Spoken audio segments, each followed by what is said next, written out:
you had said to me, Christopher, we got to make acrylic case. And I showed you the seal. I had it. I said, what in the F are you talking about right now? Like, I just gave up my job of 9 years, all of this stuff. And you're like, I've never believed in something more in my life. I said to you, listen, you've gone along with a lot of my crazy ideas. And I think I owe you one. So what are we doing tomorrow? So I am meeting with a gentleman whose name couldn't tell you. Yep.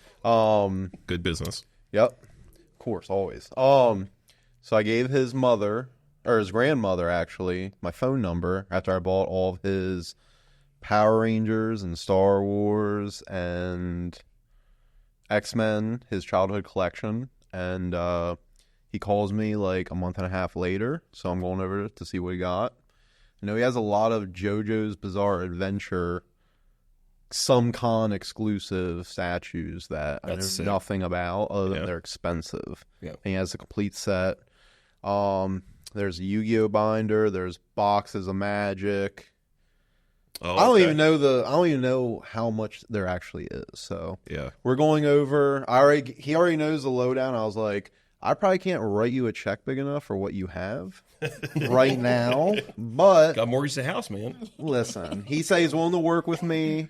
He wants to go visit Europe, so he wants the money. So He came to the wrong guy. yeah, literally, I can't finance your trip, bro.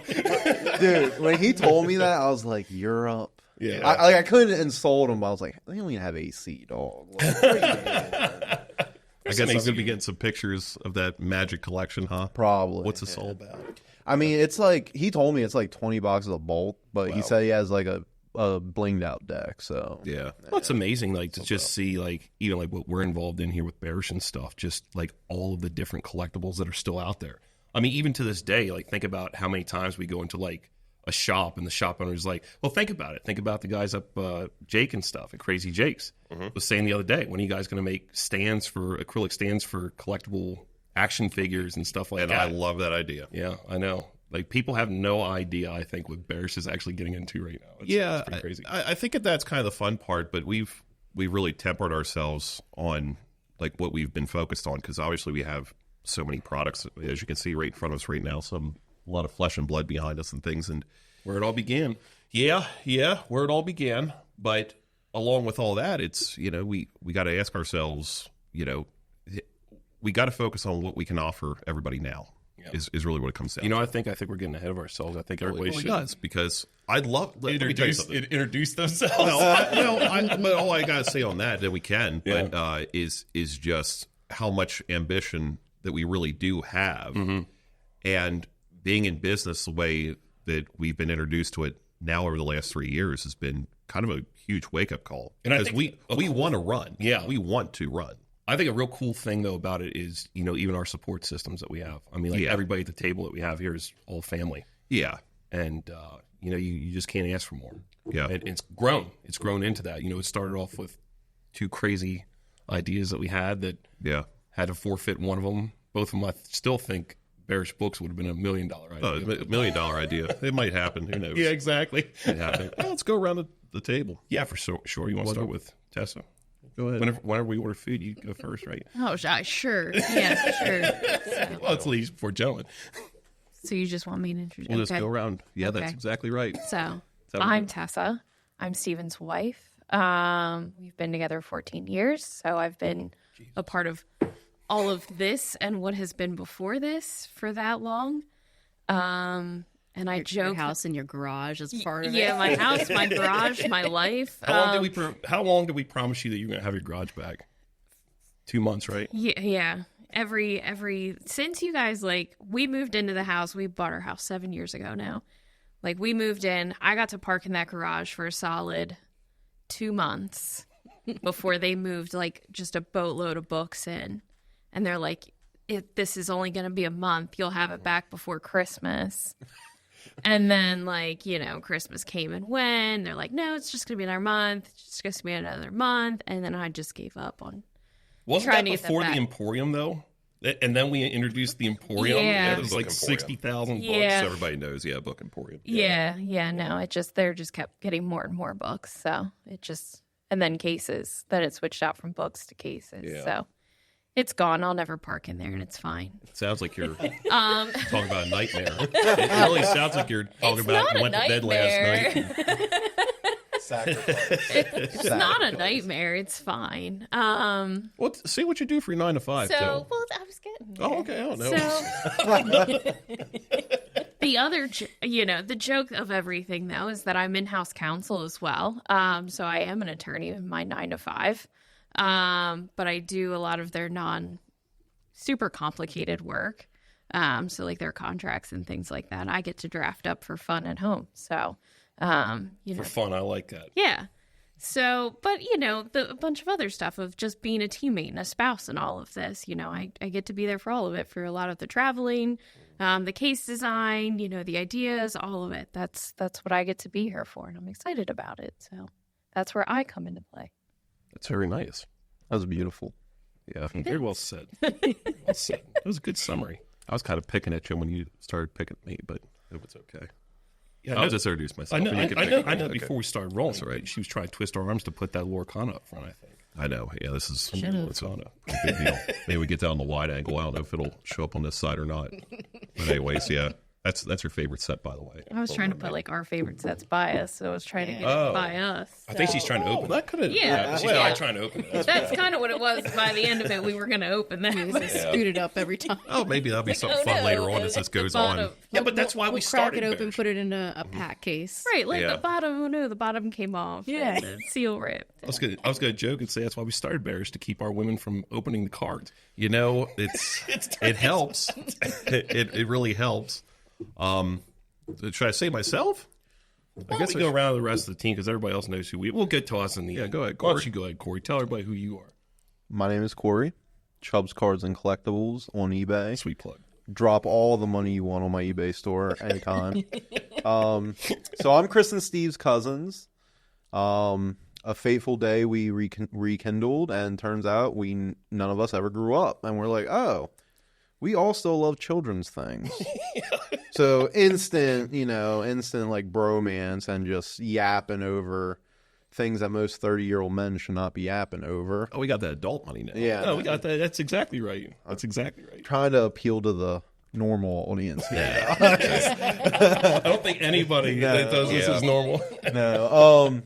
But yeah, I mean, I go back to like OG WotC Pokemon. Like, I'm just an avid fan, avid collector, appreciator, connoisseur, investor of trading cards, and try to lend out my assistance when I can.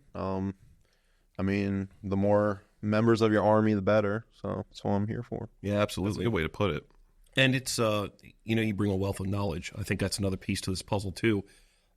There's a lot of irons in the fire, and one of the big pieces that we're focused on right now has to be with the marketing side of things. And I think everybody kind of plays a part in that. Yeah. I think the people who are adjacent to you really spurs the ideas on what's going to make that successful. Corey, he's had a little bit of little more experience in doing stuff like with TikTok and Instagram and things like that, doing shorts, especially when you were doing your streaming and stuff like that, was a real big deal. You were only just on Facebook Live though, right? As far as streaming, yeah, I made Yeah. clips on everything, but That was a sweet journey. there's a reason people have like full-time jobs doing it. Oh yeah, Oh, my gosh, yeah. yeah. I mean, we didn't even touch on with Steve or anything like that. don't need to. How much of a time need that to. was? No, we'll make that for a different podcast. Yeah, absolutely. But I'm just saying, like the entrepreneurial tendencies, you start to learn that stuff. But I'm Yes. fatter than I was. yeah, definitely, we both are. I Settled think. down. We both are. You know, I definitely had a much better shape to my body up until the office started to take that over and fill me out. Yeah. Chocolate covered pretzels and stuff. Oh yeah, that was a hot. I'll even add in our McDonald's forays for Pokemon. A lot of nugs. Yo. A lot of nugs. No. Can't look at them the same way again. That's the best thing they could put on since Monopoly. Yeah, I still got pictures. Like McDonald's doing Pokemon cards. Like that's such a great business idea because it's going to grab your nostalgia. It's going to grab your hit of the people like us who will go out and buy 30 boxes of McDonald's and start feeding everybody from the homeless to your employees, the people you work with. Sure. But or just yourself, who knows? But it's definitely too much for food for yourself. But either way, then you also got the kids that roll up and they want to, get their Pokemon pack and open it up. I think it's good that adults participate. I think it's good that when kids are seeing adults participate, it's good. But anyway, I think it's good for the family. I think it's so cool that there's something that we can share with like our next generation of how enthusiastic we are about it, and then how enthusiastic they get, because you've seen it with your own kid, how they gravitate to like business type of things, or sprinkle that into their life, and I've no shortage of seeing it. Oh yeah, that the ambition. He wants to do something like that, or at least incorporate it in his life. And so when somebody sees a hobby or something that their parents like, even down to dad drag racing and things like that, he had a '79 Corvette, which is pretty cool. We have so many podcasts that we have. Oh, I know, but but either way, it's like to talk about that being a part of our life for quite a moment. It tends to repeat itself. History, I think it itself. does. So it's all healthy. It's all healthy to find something that the family does together. Yeah, and trading card games are definitely one of them. Yeah, so many memories I have from our youth with Pokemon and all that stuff. Oh, sure. Without further ado, I should throw the ball your way. Yeah. So we can get through introductions. Okay. I'm Autumn. I do the marketing for Bearish. And now you gotta do more than that. Okay. So when I first started, I did not understand why everybody was paying hundreds to thousands of dollars for cards. Tens of thousands. It depends on what you're getting from what you're telling me with some things. Sure. And then Lorcana came on the scene, and you showed me the cards, and I like Disney. And then Belle came on the picture, and I was like, okay, so now I'm collecting them as well. So you started getting. Yes. You did. Yeah. So Yeah. I'm getting it now. And Autumn and I, we're in a dedicated relationship here. One day I'll marry this fine woman.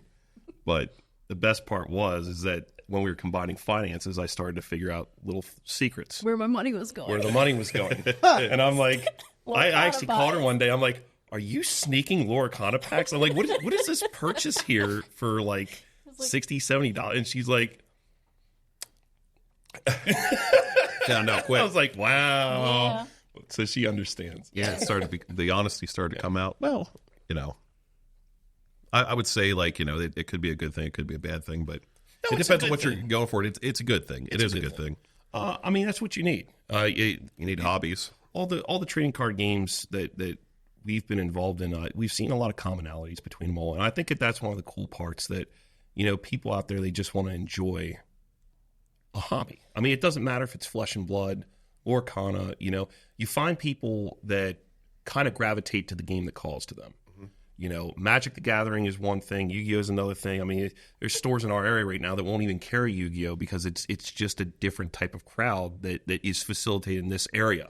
That's not to say that Yu-Gi-Oh everywhere else is that way, but right. Our area, it's not a very nice community. Yeah. That's just being honest. But it's unfortunate. But we're happy to support it because Yu-Gi-Oh goes all the way back to the beginning of our childhood. I mean, you know that too, for sure. Don't even get me started. I know. Well, now our kids are getting into it too. Oh, yeah. Their son's into Pokemon. My daughter's starting to collect Pokemon That cards scared as me well, when she said she was getting into Pokemon. I'm like, oh, no, not another one. You see, and I would say as much as to even talk about the design space in that, but I do want to go back to what you were saying, Corey, about this gentleman that you're going to go talk to tomorrow, because it's what other hobby, what other type of thing that you can buy, hold, open up, and enjoy that you can go and resell and think about going on vacation with. Like, that's a pretty cool thing to be able to be in this for so long, and all of a sudden it gets to a point of vintage or nostalgia for somebody else, and they want to go live that you can pick it up. They can make a buck to go out and enjoy a vacation because they're not involved with it anymore, maybe sitting up your mother's attic or whatever, or wherever it goes, because that's what happened with our Pokemon collection. We were lucky enough not to sell it. We still have it all, but it's set up in the attic. We were fortunate enough to go up in that attic and find it. Not only just find it, that it was still in okay condition. Yeah, because sure. we had them in those old. I mean, I don't know if you guys ever seen the D-ring binders before. Not even just the D-ring binders, but like old sports card books. Oh my God! My brother had one when he collected. They had like a little button on the front of it and stuff. Yeah. So and even the original Pokemon binders too. And we popped it open, and like all the pages were completely shriveled because it would go from hot to cold, hot to cold. Right? Yeah. The house we grew up in where they were, I mean, that house there's from the late 1800s. So that the attic up there goes through all kinds of changes through the seasons. Yeah, exactly. So just on that point, it's a very cool thing. Like for us to salvage it and see it and relive it, and we know that we love it, so we're never going to sell ours. Maybe. Well, hell no, we're not going to sell that. No, I don't see a reason to. Will we? Yeah, unless you wanted to get like higher graded cards and stuff like that. But Right. I don't Well, see Tessa garage she can park in. That's what Bearish is going to pay for. that. Hopefully. Yeah. But no, just to afford you that, like a timeline that you can enjoy for a certain amount of years in your life, and then be able to put it aside and sell it and get some money back. It's just kind of the coolest thing for me with TCGs nowadays. So there's like this level of appreciation where it transcends just going from Pokemon that we collected, and for other people it's Yu-Gi-Oh! Up front you see people going into One Piece, like all these different things that we offer, flesh and blood behind us. Like it's cool to see how wide it's going and how much it's sticking around now. Like there's so many games coming out now. It's not just what we're seeing in front of us right here, but that's just what we feel confident supporting. I think the fun thing about what you're saying there is just with the IPs that we do support, they have such a base. Yeah. And when you look at like past games and stuff, it's kind of scary to go into a game like, I mean, I hate to say Lorcana because we understand the challenges that Ravensburger faced before. We also understand, with One Piece, it's there's so many different companies that have had a track record with games before, trading card games, and some are not so successful. So when you dedicate your resources towards stuff that you don't know how it's going to perform, that can get a little bit scary. But the one thing that I am happy to say is you do see new games coming out there that are budding. Like Sorcery, for example, is one of those ones that I gotta say surprised the hell out of me. And if it wasn't for Mike Servati, we would have never probably ever gotten to that game. Should have brought one of those cases along. I realized that was also missing. Yeah. Well, it's hard to get product for it. I mean, that's another thing too. So when it comes to, I know that we were able to secure some Summer Sorcery or Summer Beta. That's what it's, Summer Beta. So that was pretty cool when we were at the Sorcery Spring Social. I mean, what an event that was for such a young, budding game. And for a lot of people, and I hope I'm saying this right, but it's like the same thing as what happened with, I think it's Spring Magic back in the day. There was like this short print one where you could distinguish between two different print runs.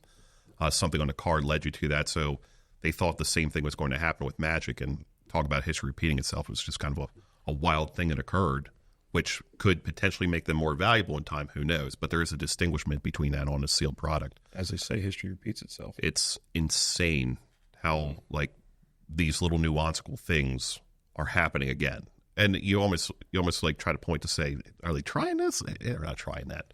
They're trying to supply people with more product to get the game out and get it to be successful. But then all of a sudden you see these things. It's like, man, there's a difference between these two cards. Just the other day when we went to the yard sale, that one yard sale, and this guy, he's talking to us about UK print of Pokemon for base set. And I'm like, when are you talking about UK print? He goes, let me show you. So he goes and he pulls out these these Pokemon cards.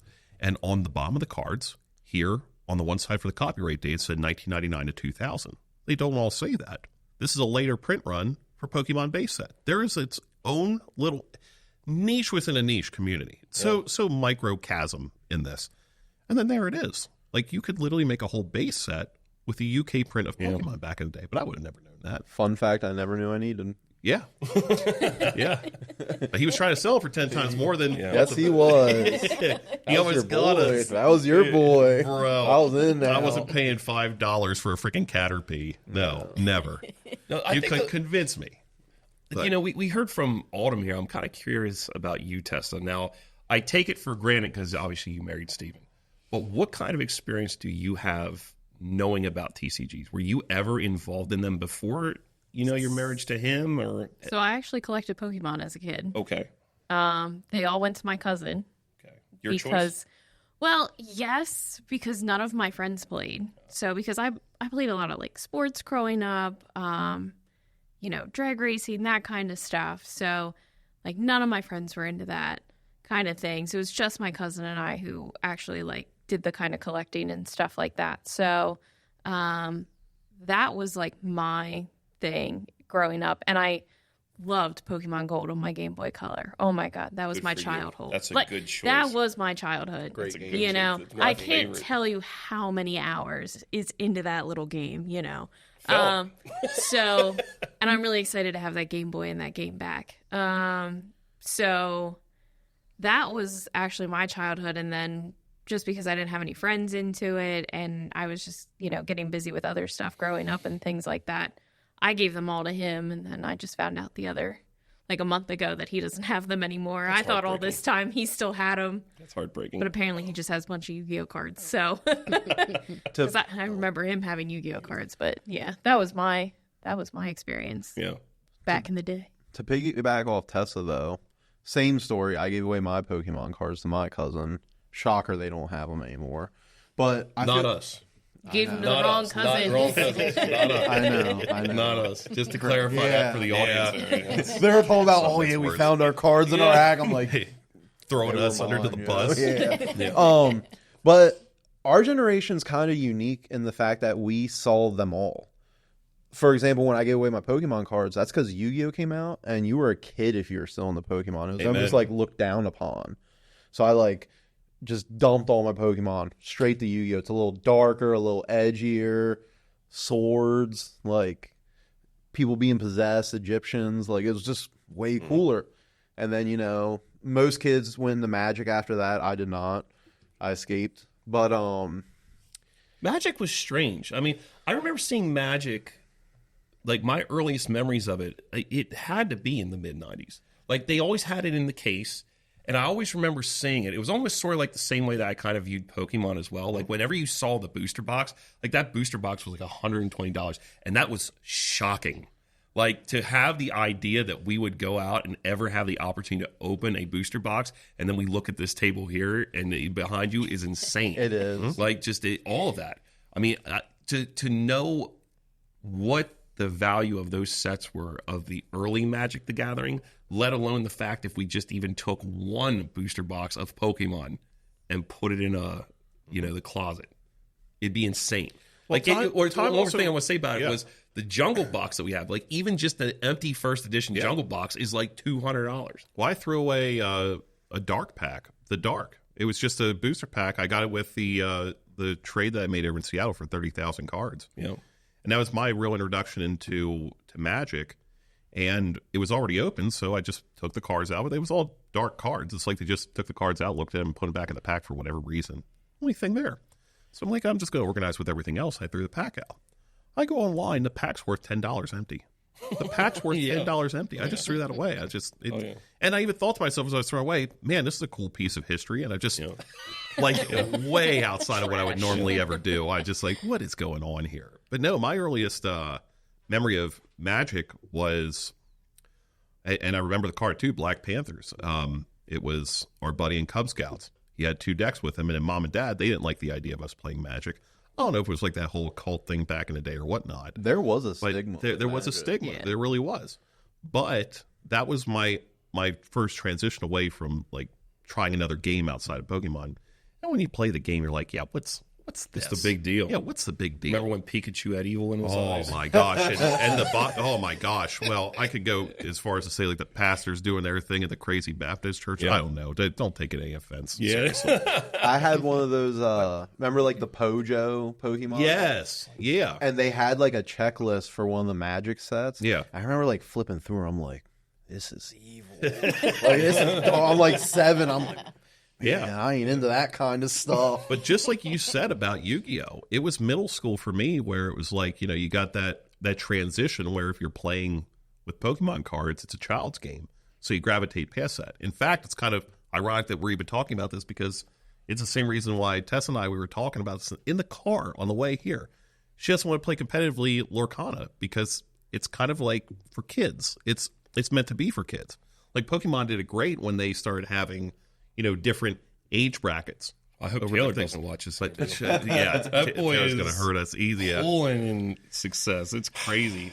I'm proud of him. Yeah, and I am too. And it's just We got a good local scene for it. I think for all TCGs. yeah, and it's not to say that like that's where we're hard stopping it. Like we obviously like the game has legs. We play Lorcana. It's a great game. Oh yeah, But I'm not I think knocking it's Tessa for I think that. it's just I think it's just the idea of the like how much time, how much do you want to invest in? We've been there with Flesh and Blood. We've all traveled, minus you. We've all traveled for Flesh and Blood tournaments, and we saw what that could be, and we had a blast doing it. Did we ever place in the top 8?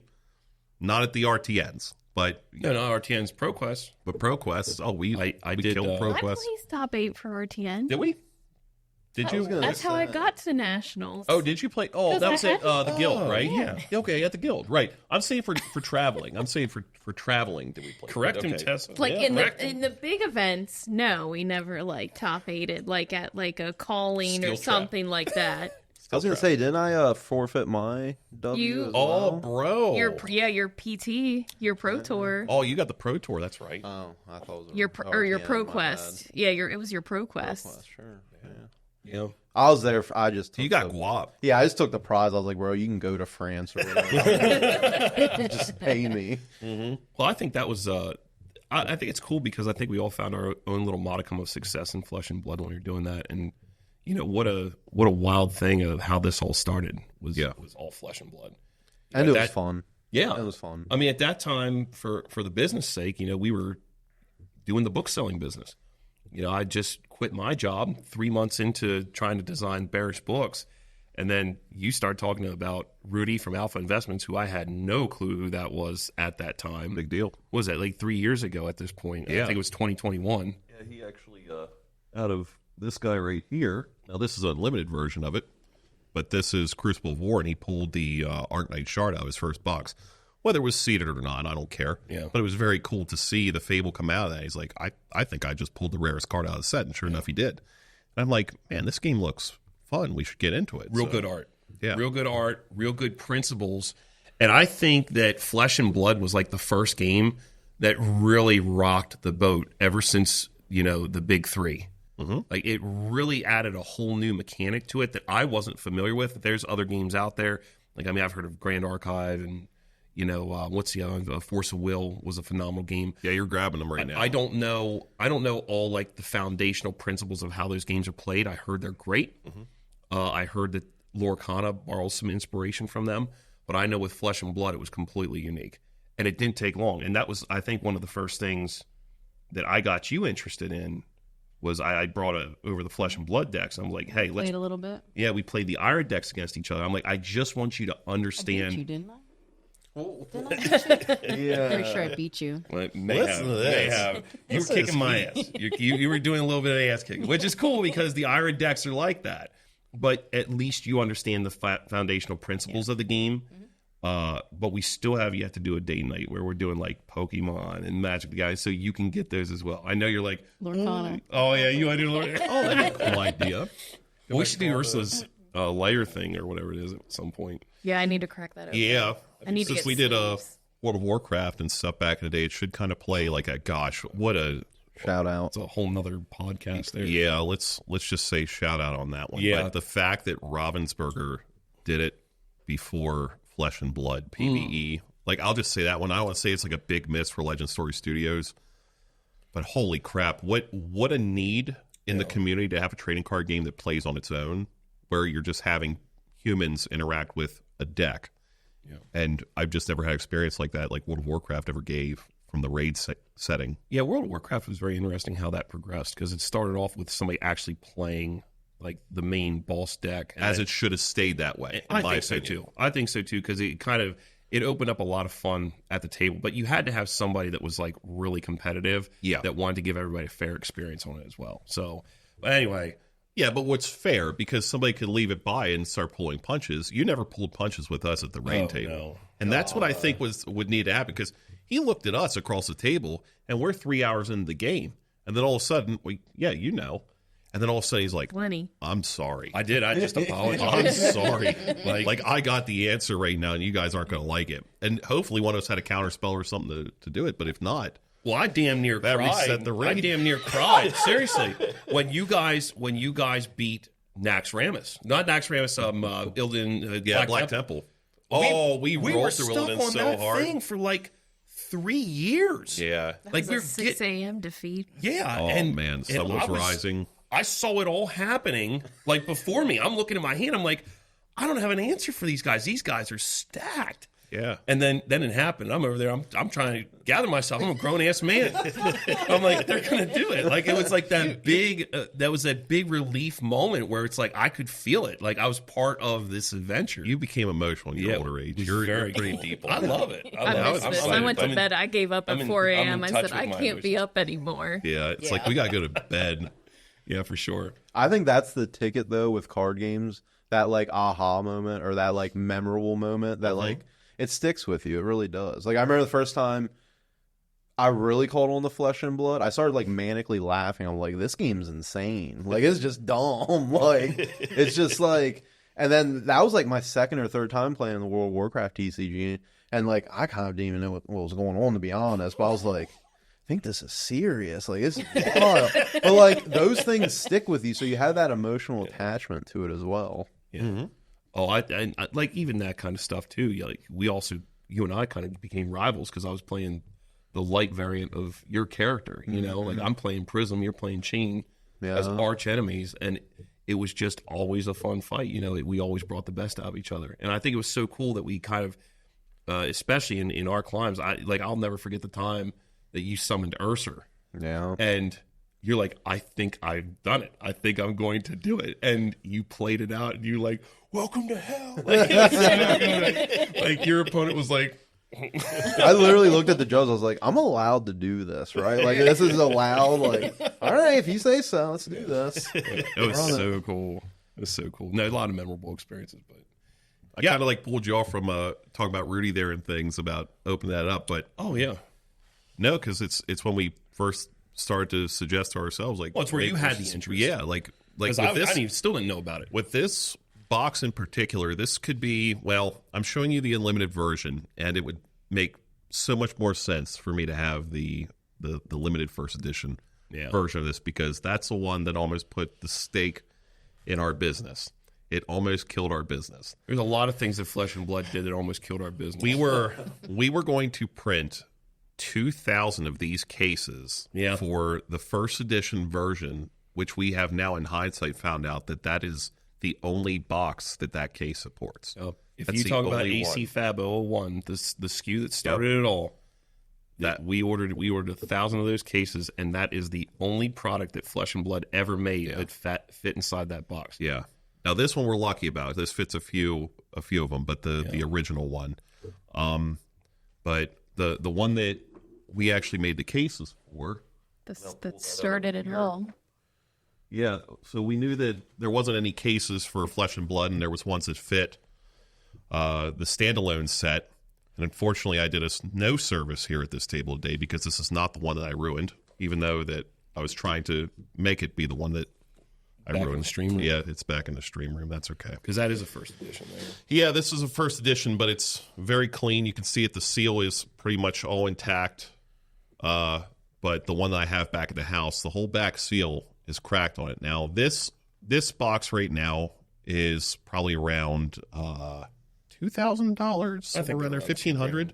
Between that. $1,500 and $2,000 for this guy. So it makes all the sense in the world to go out and buy yourself a $25 case to put this in.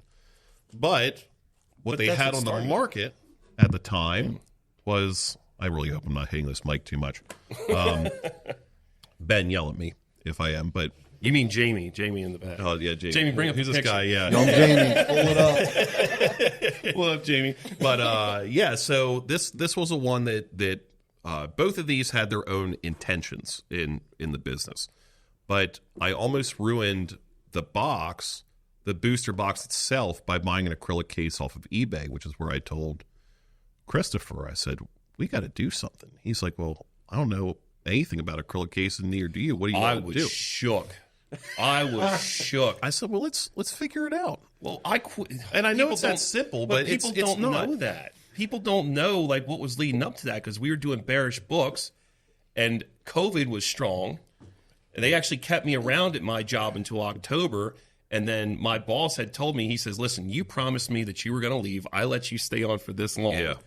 And you got to leave at some point. So I was like, okay, this is my official 2 weeks notice. He goes, okay, 2 weeks. You're handing your cards. And I did. But then we were doing Bearish Books, and we were designing that website at that time. And I remember I had just gotten done with the website. We were just loading these books onto the website. I remember coming in one night after listing, and you had said to me, Christopher, we got to make acrylic cases. And I showed you the seal. I said, what? I'm not going to go to the F word, but I did use. I said, what in the F are you talking about right now? Like, I just gave up my job of 9 years, all of this stuff, and you're like, I've never believed in something more in my life. This is a year. I said to you, listen, you've gone along with a lot of my crazy ideas. Mm-hmm. I think I owe you one. And I said, I think we can do this. I saw the passion in your eyes for it. And even though I didn't know the passion up front, I quickly understood it. And then it was like, okay, this is something that people need.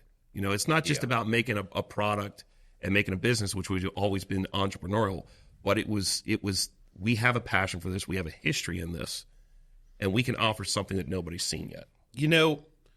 Something just dawned on me as I'm sitting here thinking about all this, because we talk about profoundness that hits us, and profoundness has just hit me. So you were talking about Dan from Open Booster saying something today. Do you remember what that was?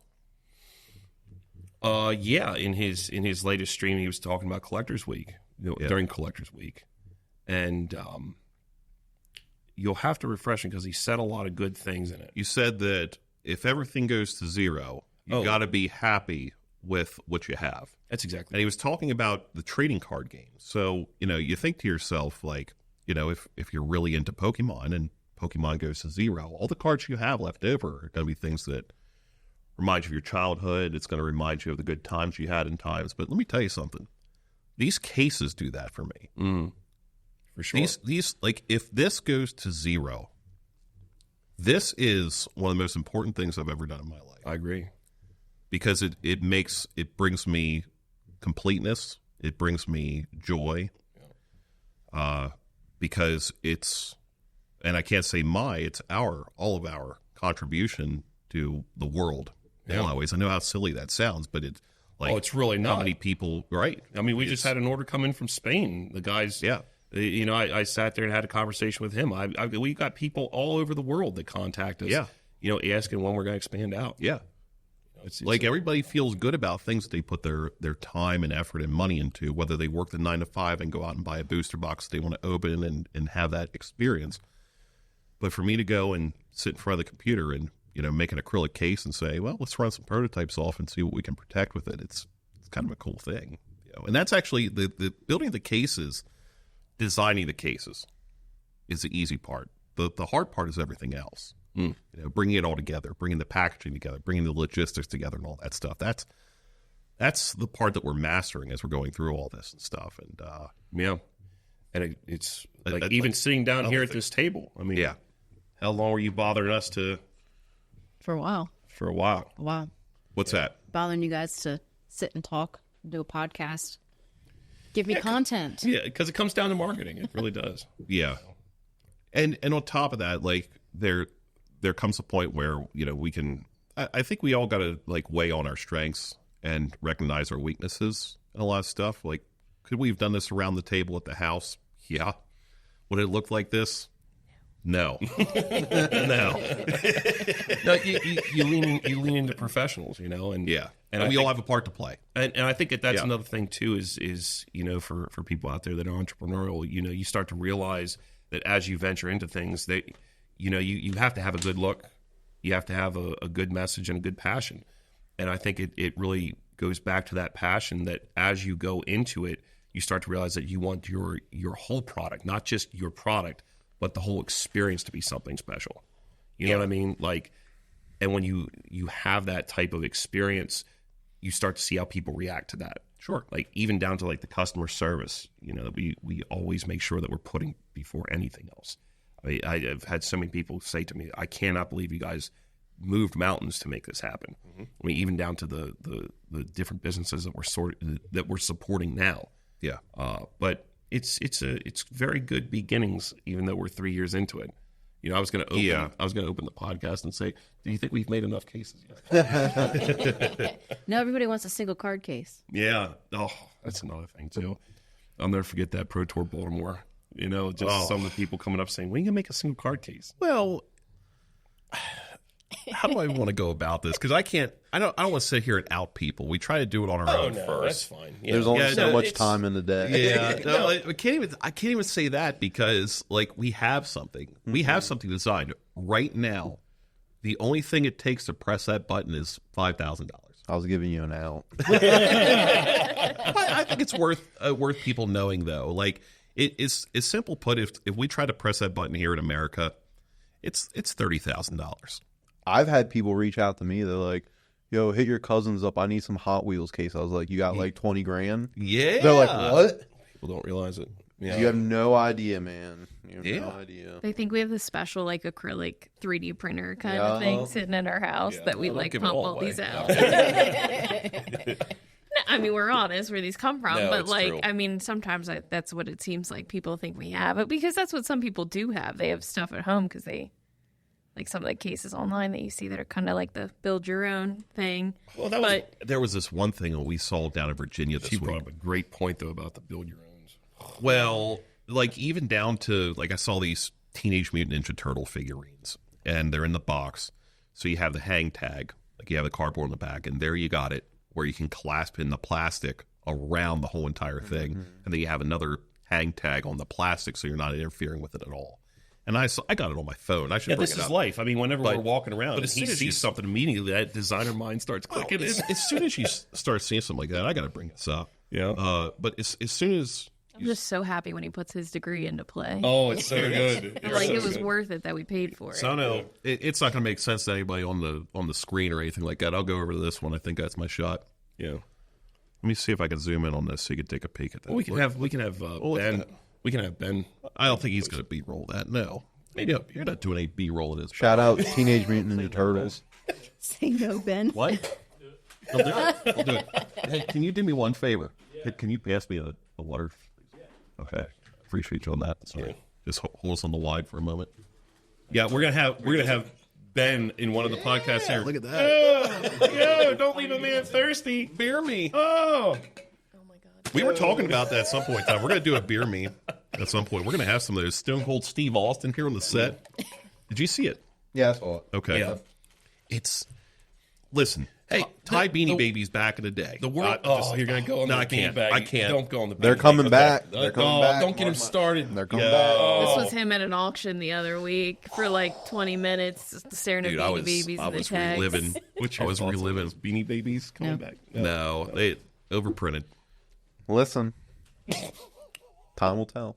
We got them in a toad upstairs. We're only waiting. Really, nobody ever thought Pokemon was coming back. Nope. And Pokemon is back and bigger than ever. So, I mean, they're constantly coming out with new stuff. You can get anything. You probably decorate your entire kitchen in Pokemon. Got a lot of Bulbasaur if you wanted to. You do. Can you imagine Bulbasaur wallpaper in our kitchen? Our bedroom is the exact color of Bulbasaur. And all I want to do is start painting them dark green triangles all over the wall and just like putting all the plushes around the outside of it. That'd be so sick. I would support this. There When we we go. get new furniture. That might happen. That might happen. I'm down for Gonna this. get custom embroidered Bulbasaur backs on your chairs and Bless stuff. it. Oh, I'd be in love. I'd be in heaven. Be like a Hello Kitty house except Bulbasaur. That's your With the jam. Little Mermaid room. With a You may not be a brony, but you're. Whoa, easy. They don't even belong in the same sentence. Give me like that. Sorry, my bad. You're almost a furry, but you know. Anyways, back to Bearish cases. Shout out to our furry fans. Oh my god. But you had mentioned the, printing your own, and I was a part of the 3D like plastic printing at one point, and just the jams that come up with that constantly. Nothing is ever uniform. Like I know everybody's like, oh, I can make this at home for $5 on my printer, and it's like, well, yeah, you could, but it isn't likely going to be true fit. No. I mean, you guys put a lot of work into making sure the dimensions were correct for every single case, and then you take feedback as well if it doesn't fit or if it fits other things too, which is, then you pivot. Prototyping is a big thing. Yeah. Like, I mean, that's something that we always qualify our stuff before we sit there and say to the masses that we feel good about. I mean, we've got cases that are close. Mm-hmm. There's definitely cases that we sit there and say, did we add enough?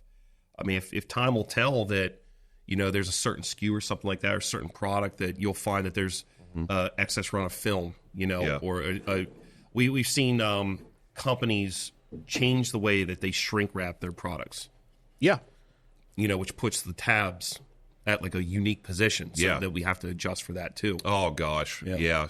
Talk about don't get me started on things that could screw up everything. We won't use an analogy there. I was almost about to. But yeah, like we just saw that with Lorcana. We just saw that with the shrink wrap on Lorcana, where they started to bunch it on the bottom of the box, and it's not on the sides anymore.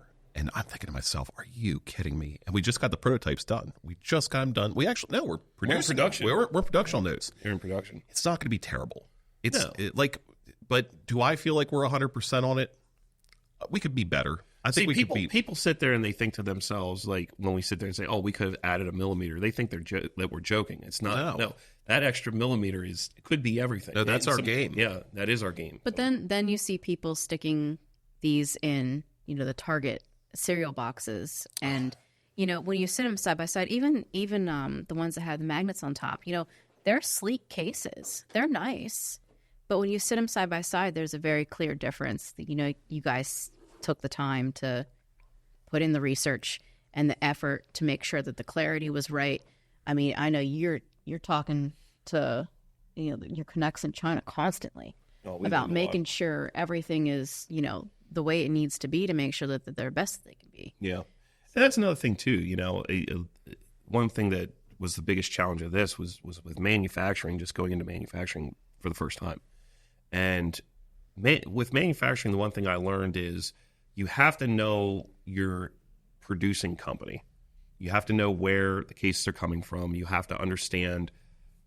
I don't want to necessarily say the politics of it. The politics really don't matter. You kind of play within the shell of all the politics that are going on, but you start to understand where where certain businesses are able to produce products for cheaper and why. Mm-hmm. And I think in America, one of the biggest things that we found out in the early stages of designing acrylic cases was that the cases themselves, we were quoted per unit upwards of $32 a unit.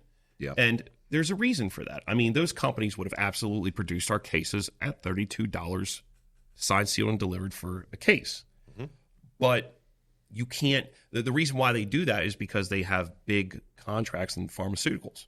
So for them to run off, 10,000, 100,000 items, that's the kind of contracts they're seeing. But for these, it's shorter run stuff. So when you go to China – it's that they're actually using better equipment than what we have here. Yeah, we come to find that out, and the people are so sweet. I mean, our suppliers will absolutely move mountains, and it's so fun to see it and talk with them and see their ambitions. Because they have their own challenges on their end, and they're actually kind of private about that. They don't really talk about it. It's more about saying yes. They want to say yes. They want to make it happen. But over the course of this last 3 years, I think that our suppliers have really come to show that they are so consistent. I mean, I had one of our customers on our feedback thing. I was reading feedback, and he had said that he himself has worked in manufacturing, and he cannot believe the clarity of our cases that are coming out of the boxes. And we've even seen pictures of them cleaning the cases over there, even before white glove cleaning, before they even get put into the shrink wrap.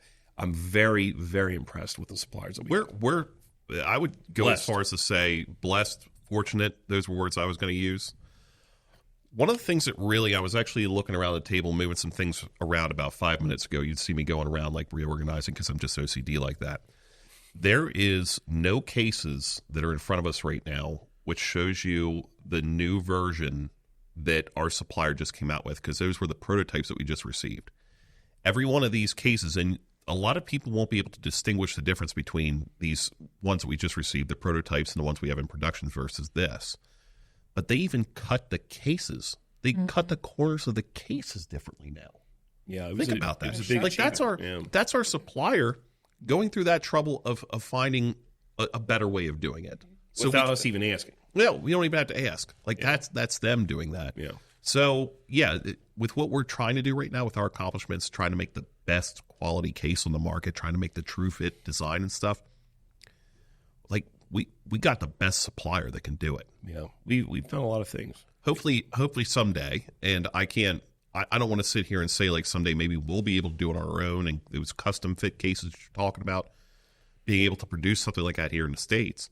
But boy, when you have this kind of relationship, you're hard pressed to make it. They're very consistent, very good, and that's what you want to see. Yeah. I mean, that allows you to take a product wide. And I think that's our biggest challenge right now has to be the distribution. And we've talked about that a lot. We've had a lot of skull sessions about it. And it's going to come down to that, and we are in talks right now with major distributors that service thousands of stores. I mean, I don't know how much we're comfortable giving away with, but those conversations are good. They're very good, and they seem like they're going to be productive. If that doesn't happen, then it's about us making a decision about bringing it in-house and offering it. And it's exciting. I mean, we have ways and means of doing both. And it's if we wind up handling the distribution, there's going to be a lot of offerings to LGSs out there and all that, and see if they can get cold calling. Yeah, get a nice supplier network out there to continue offering cases. I'll say this. The one thing with acrylic cases is actually capturing the quality is so hard. The amount of hours I spent trying to record or take a photo of an acrylic case, I'm like, this isn't good enough. It's just holding it physically, like getting it in your hands, it's like night and day. It really is. Even down to like clasping the pane with a Bearish case, so satisfying. Chef's kiss. Sometimes I'll just go like fidget it, but like when you see like the generic Amazon acrylic case that doesn't even fit what it claims it's gonna protect, and you and you put beside a Bearish case, it's in person physically. You'll never go back. You'll never want to put anything in anything else. And like, I don't know. It's so crazy when you start like really narrowing down. You're talking about pieces of plastic, but like that's how obsessive it gets. Like when you guys get like a ruler in your hands, it gets real weird. But like, but like, it's just so wild to see like a difference because like everyone's had the cereal cases or like the cheap Amazon ones, and it's like I don't even want to put my stuff in. It's just gonna rip my plastic up, or like the lid's gonna fall off, and there goes my $600 booster box down the steps. Like. It's a real thing. Because it's just sloppiness. It's when something can fit more than one product, and then they offer it for all those products, and that's just not what we're here to do. We're doing it differently. Well, the two things that go ahead. And well, the only other I was actually going to go into touching things on the tables. I was going to say like the two things that I recognize is that a lot of companies out there that make acrylic cases have done just good enough. Do you know what I mean? Like, with the magnets, Need magnets. It's a great solution for some people. It will protect your stuff. I don't extent. We'll do that. I don't mind magnets, but it has to be the right application, and if that's where you're going with this. Well, absolutely. I mean, I was going to say, just the challenges in the design. I mean, you are going to work with at least 8 millimeters of plastic in thickness. Well, that's the problem when you see like a case, like I just saw somebody, they had like a stack of stuff, and then all their cases were magnets, but they were all so bulky. It took away from the stuff that was inside of it. Like all I could see was the bulk of the case. Yeah, and I think that's the edges. problem of us like making these and being part of this now is that's what I look at and what I focus when I see people's cases as I just look at the case. But like that's all I could focus on was like The edges. the bulk of the case and everything like that. And I'm like, the clarity wasn't great either. And I'm like, I can't even appreciate what you're trying to show me right now. There's two things to this, just on what you're saying. I don't want people to feel like they're carrying around a bank vault. Like seeing the magnets on it. You're seeing like the little tiny things. That's the first thing. The second thing, I don't want people looking like they're carrying around a puzzle piece that they put together. Those two things are right out for what we're trying to do here. You don't have to assemble these things. You don't have to worry about taking this, shaking the hell out of it, and the magnets, or let's just say it this way. Like, I know that we're bottom loaded, but if you try to do this with a magnet case, good luck. That's going to fall right out. Yeah, it's going to fall out. Because the weights of there's definitely a limit to the weights of what the magnets can hold. Yeah. And some of them, like I said, they do a good job. Yeah. I know that our prices are definitely competitive against those. I know that our competitors, when it comes to magnet cases, they're generally more expensive. Actually, I don't think that there's one example that I can think of off the top of my head that's cheaper. I think they start at $30. 35. 35? Yeah. On Amazon at least. Okay. 35 to 50. Yeah, and it's not like I'm just trying to crap on competition, but it's like when you go through the process of design, you know, when everybody sees what's on the market, you know, that's all that they can envision. I need an acrylic case. I'm going to go to this person and buy. But they don't see what opportunities exist. And I think that's where we got unique with it when it first started, that we were unapologetic about it. The very first thing at the top that we've never wavered from is true fit. It has to be true fit. Actual true fit. Actual true fit. And there's a lot of companies out there that claim it to be true fit.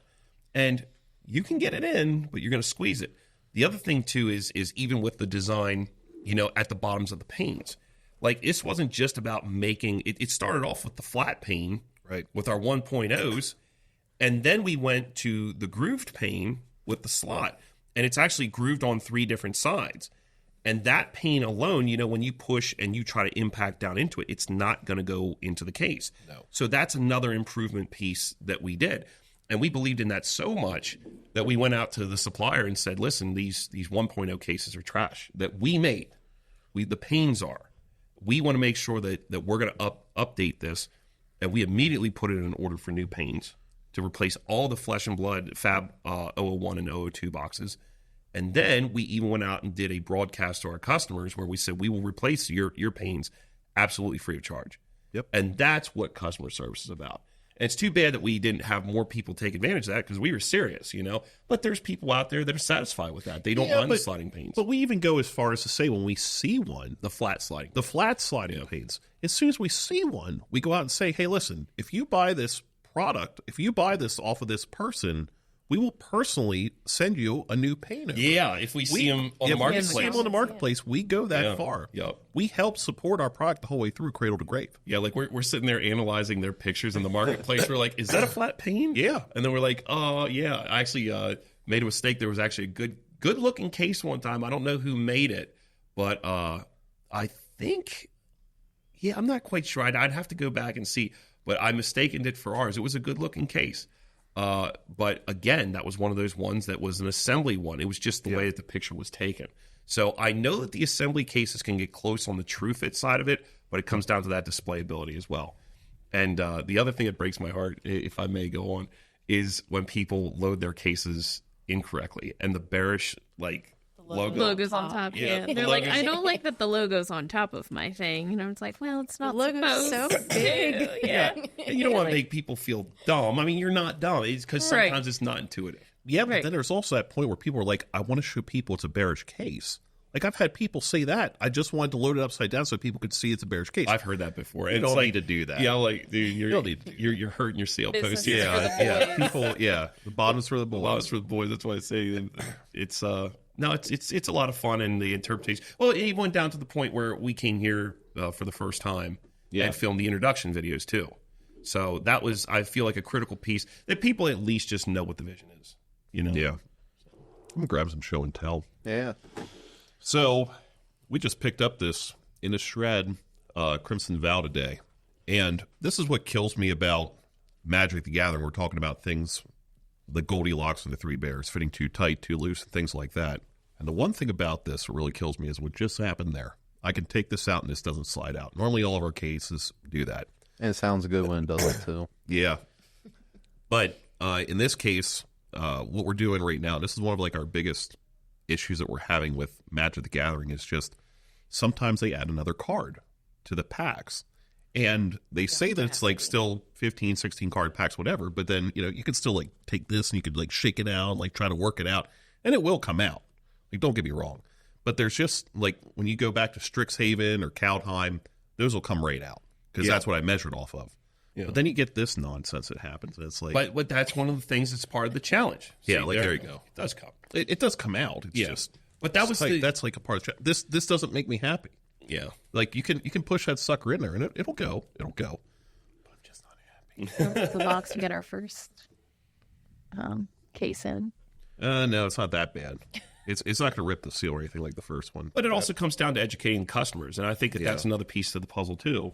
With the fitment search, they do look good. I just have to. Yeah, you know what? That is a great segue. You keep going. Yeah. Yes. So we do need to talk about the tabs. Then they are a reoccurring thing that people are having issues with the pack case. Oh yeah, that too. Yeah. Oh, the tabs. Oh, we'll go with the fitment search first, or the tabs. You want to go with that? You talk about both. I mean, as far as the fitment search goes, it's one of those pieces of the puzzle that we're starting to realize as we expand the catalog, and as you can see here in front of you, every single one of these cases are different. Every single one. They may look similar, but they're different, I promise you. And that big thing is that when somebody goes, especially for Yu-Gi-Oh!, that was one of the original offenders, Tessa. Would you like to say anything on that? I just don't understand. You don't understand? No. I went through 204 booster sets of Yu-Gi-Oh! For the fitment search to figure out what there was. And the amount of different, how many packs there were, how many cards were in a pack, and it just doesn't make sense. I will preface to say that we're going to get it pretty darn close. But what it's going to be is it's going to be 524 and 536. Okay. Five cards per pack, 36 cards, or 24 packs per box. Sorry, let me get this straight. 5 cards per pack, 24 packs per box. 5 cards per pack, 36 packs per box. This could go up to 724 and 736, then 924 and then 936. It's crazy. So we're going to have about 6 of them, and with all of those, some of the nonsense that goes on, like the 436. They have a 436 box out there. I know that they have Star Pack Brains. It's 50 crazy. 50 packs, 3 cards per pack. Yep. 50 packs. Don't try to make sense of Yu-Gi-Oh. Yeah, but you can fit that in ones that we already offer. So if we can get it pretty darn close, we're going to do that. Yeah, we're satisfied with close. I mean, we're satisfied with close. Yeah, it doesn't have to be like if it's 1 millimeter of difference, unless it's ripping boxes, it's right? A problem. Lorcana, perfect example. And the fitment search is what solves all that. Yeah. I mean, that there, we just dumped a good bit of money into the development of that. Yeah. And that there is going to allow customers to scan the side of our product boxes. All the product boxes have been completely redesigned. And they're going to have a SKU on the side of it. They're going to be able to reference that SKU when they go to the fitment search. You go online, search up the set that you're looking for, and that will tell you exactly what SKU you need to buy. Like an oil filter. Like an oil filter. That was kind of like that was our inspiration. Our inspiration was oil filters at the like AutoZone or Advanced Auto. You go to a book. You go to a book to find out like what oil filter fits your car. So why couldn't you do it with the booster box you have? Yeah, so that's what we're doing. That's what True Fit's all about. Yeah, that's smart.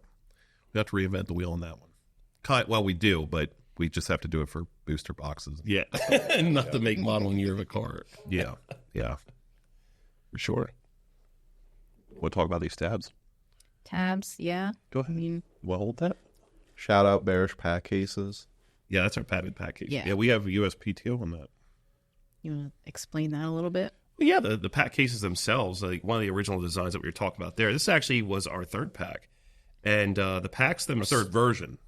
Or what are you saying? No, you're right. I mean, it did go through 3 iterations. I'm saying it was the third case that we made. So it was... Yeah. That's our third product we ever made. We made. went into development with the pack cases after Flesh and Blood, the standalone. And yeah, you're right. The expansion. The pack cases. And we went to the pack case, and that almost sunk us because of Flesh and Blood changing the box sizes in late in that year, and the unlimited boxes weren't fitting inside of it. And then the were LGS shocked. just contacted us and said, "Hey, I got your product on the shelves up here, and this box doesn't fit in your old case." Yeah, but And it we was doubled. Crucible War. Yeah, it was, and We're we like, doubled oh down my on the gosh. pack cases though. Oh yeah, then we had a lot of money in the pack cases. Yeah, we had to go. We had to keep going. We decided to abandon the flesh and blood thing up front. We Yeah. knew that we were going to revisit it, but we knew that the valuable cases were protected, and that was the important part. Yeah, What do you think about these things? I think they're like German engineering, but actually good.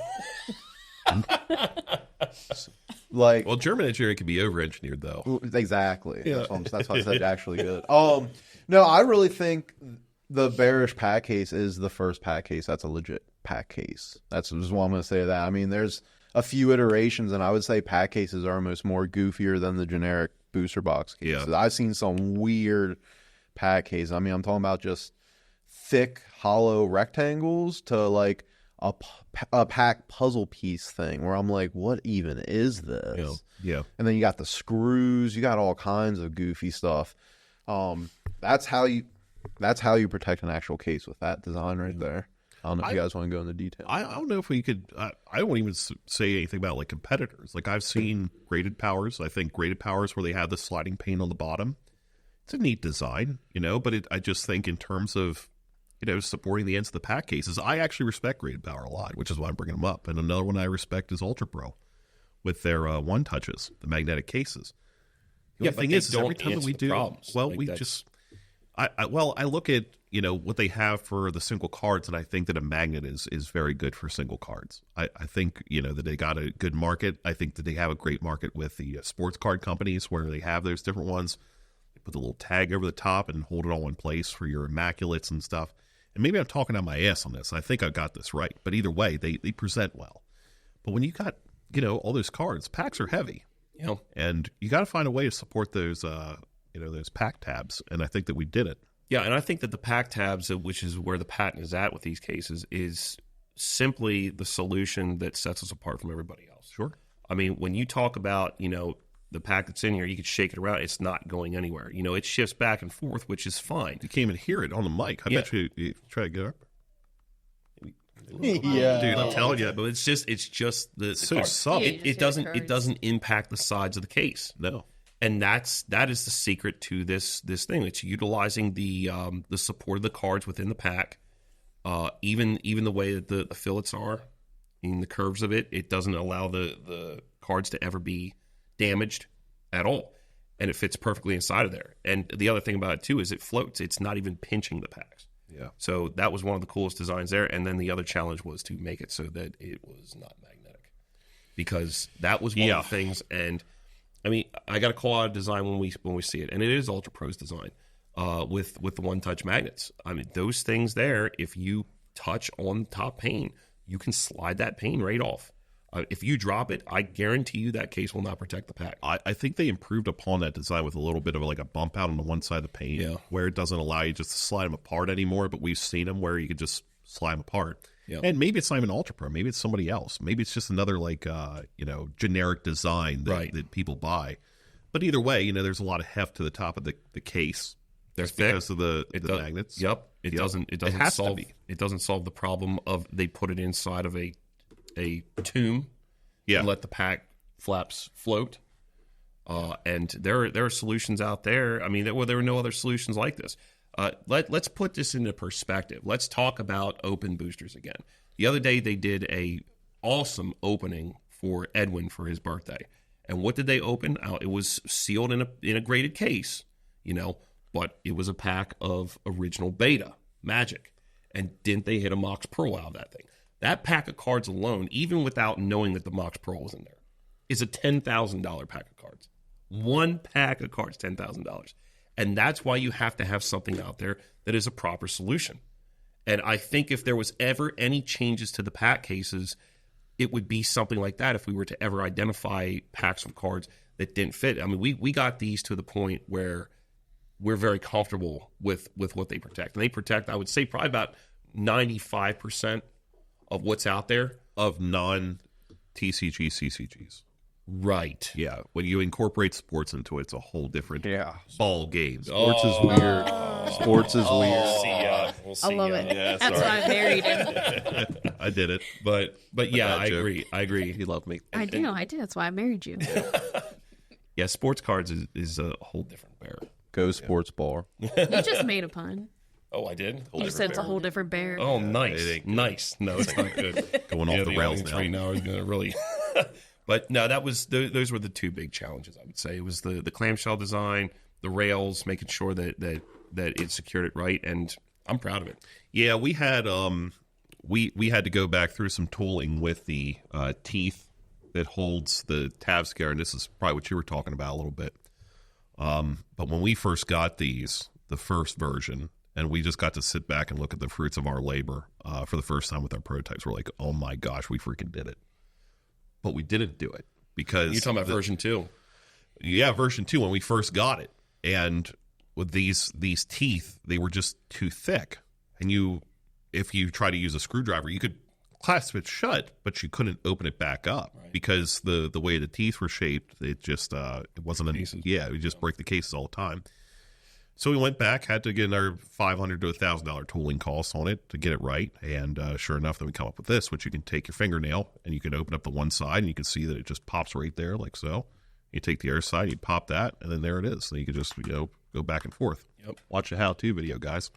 But either way, there it is, simple as, and just drop a. Yeah, so many features of that. I mean, it's so easy. Yeah, but it was a work in progress for about 3-4 months that we were on just the CAD files and the CAD drawings.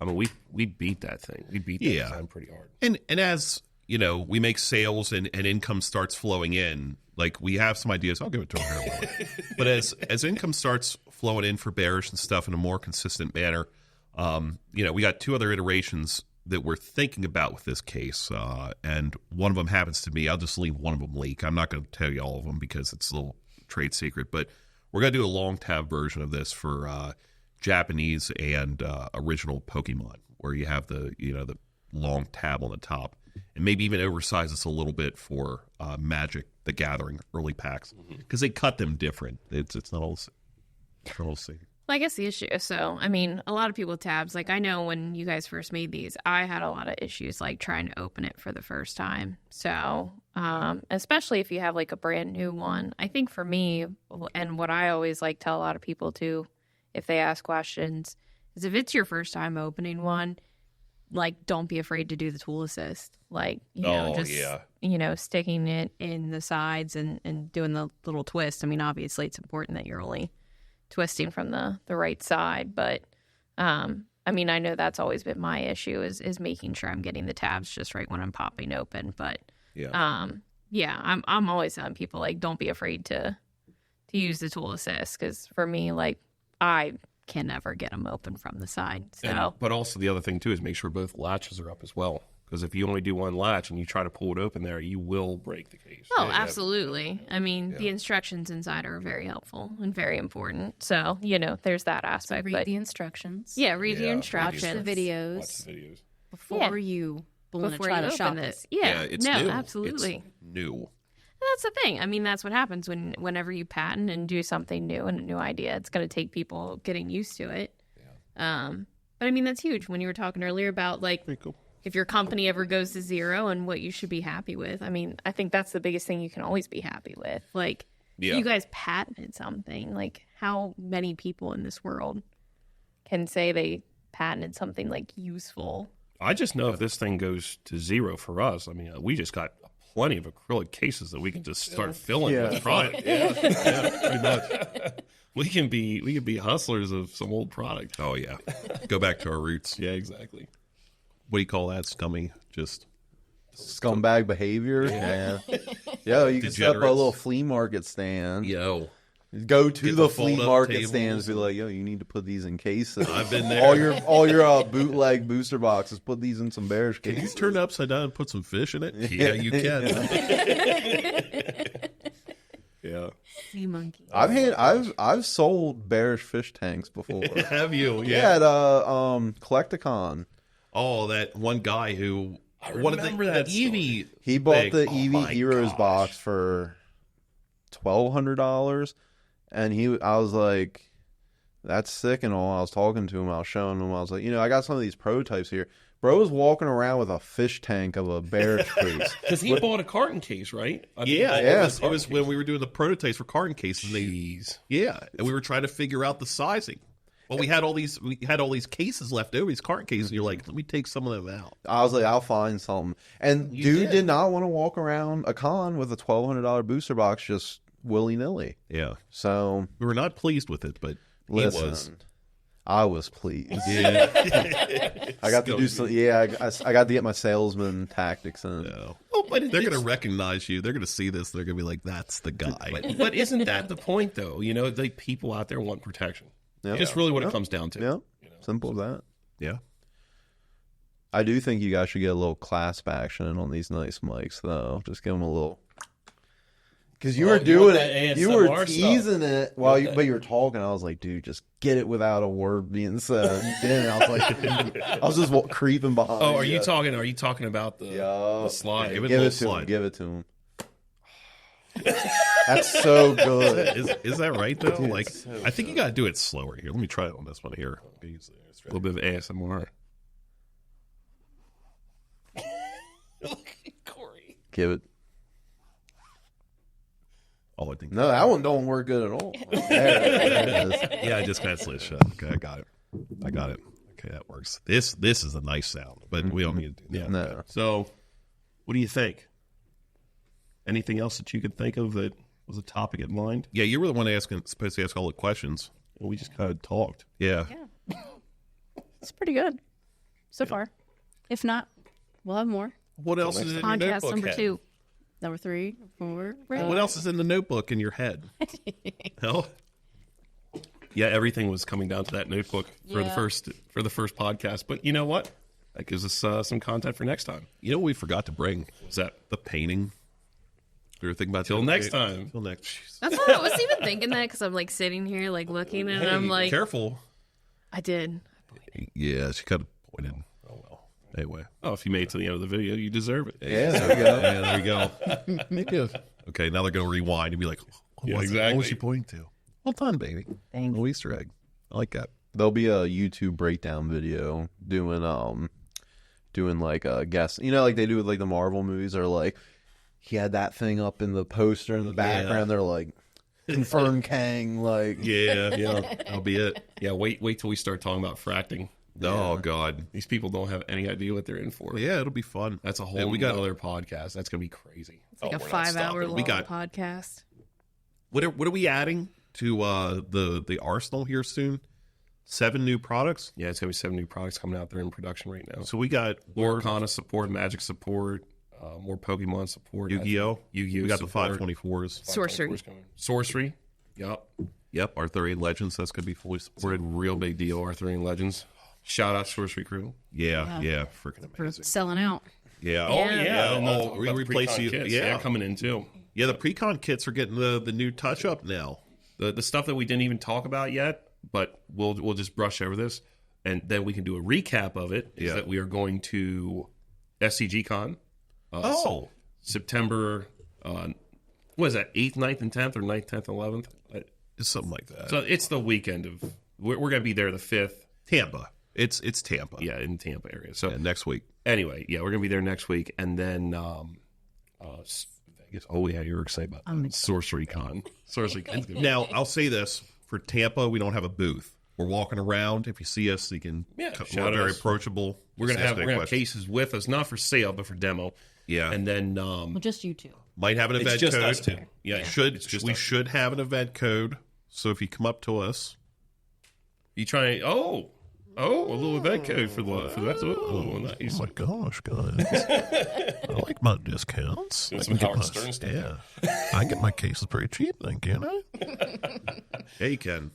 Yeah, Sorcery Con is going to be good. We do have a 10x10 booth there. Shout out to the crew that's putting that together. Very Yes. excited about being part of that as well. We'll go out and visit your brother, see the sights of Vegas, and hopefully meet a lot of great people. The Arthurian Legends artwork is incredible. Oh my God, it's so beautiful. I can't wait. Every spoiler, I'm like, oh my God.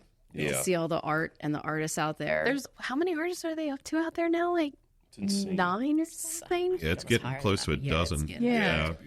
That's Dude, it's gonna be crazy. what a hat I'm tip. so excited. a hat tip to just artists doing art. Well, I mean, I think that's another thing to, I mean, you held up the Crimson Vow, and, there's like, it looks beautiful in the box. Well, I mean, that's another thing. It's, Slayability. yeah. And It's so clean. all of these have such great, I mean, like, we love Lorcana because it's got the Disney stuff on it. Sure, especially that one. Right. That's the best box right there. I mean, it's great to be able to see the artwork through the cases as well. I mean, it's just incredible. Yeah, they outdid themselves. There was a part of Magic the Gathering where they did a bunch of the Planeswalkers on the front of the sets. And it's right around the time of, like, I'll say Dark Ascension. Nobody knows what that is. I think that's Liliana on the front of that. But there was one with, like, Nissa and one. Anyway. No, I remember. So, Beautiful. but they're all, like, it's an era. It's a block of them all in a row. And if you just put all of them together and just set them up, oh, my gosh. It's gorgeous. Beautiful. It's beautiful. Yeah, they got to keep respecting the art, and I think that the one people that are doing it better than anybody else right now has to be Sorcery. Yeah, they're Because all of their cards, and there's people out there who don't maybe not know what Sorcery is. I'm not going into the game mechanics, but talking about just the art itself. Every single piece of art is actually painted. Yeah. So, and then it's applied to the cards, like original Magic the Gathering. A lot of the games today utilize computer-generated graphics. Or I want to say, no, that's not right. It's not computer-generated. We did see some of that, though, with MTG. They got a lot of crap for that in some of their promotional stuff, where they were using AI stuff. But they use computer digital graphic design is what I'm trying to say. Yeah, a lot of them use like their tablets that they're drawing on, or they're bringing in things. I mean, you kind of see that in Lorcana too. Like, I mean, I think a lot of us saw it too with like the last set with some of the Enchanteds. Like, they look exactly the same. Yeah. So, by some of the same artists, like it's like 3 of them looked very similar, which is why a lot of people thought, and it was by somebody that was just like their Instagram handle. They thought it was just AI. Yeah. So, but it wasn't. But so that's a big thing. A lot of people guessing nowadays. Yep. A lot of people guessing they want that. They want that art. They want to have people have jobs and show off their talents and things without AI taking over. And you know what else people want? What's that? True fit acrylic cases. They do. They want true fit acrylic cases. Yeah. And if you do want true fit acrylic cases, visit us at bearishcases.com. We sell all sorts of different products here. As you can see, I think we're up to 22 SKUs. It was 23 until the pre-con kit sold out, which are still on pre-order, though. Yeah. It will have the new product boxes featuring artwork from Severin Pinnell. Yes. They love Yes. Severin Pinnell. Yep. We do post our pictures online, and we will be revealing the 8th painting, which Tessa so nicely gave a hint to. Yeah. We'll probably do that with Mike. I think we'll do that with Mike. Yeah, I think we want to do it with Mike Servati. He's such a precious man for sorcery and for us, and just what he brings to the table is unbelievable. If it wasn't for Mike, I think that promotion, he just brings so much visibility and promotion to the artists and the game itself, is what I'm trying to say. Yeah.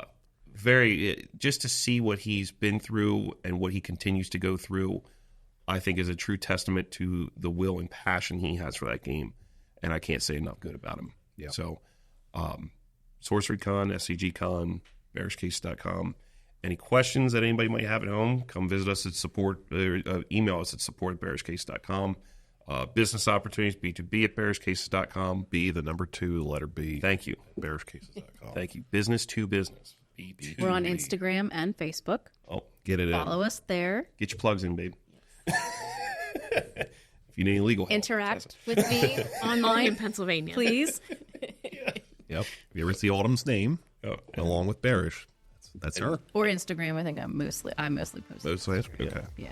Yeah. I know some of your posts from Facebook carry over to Yes, sometimes they do. But it's always going to be one of us, and I think this is the first time that we have fully assembled the Avengers for the first time. So thank you guys for all coming to the first official Bearish podcast. Yeah.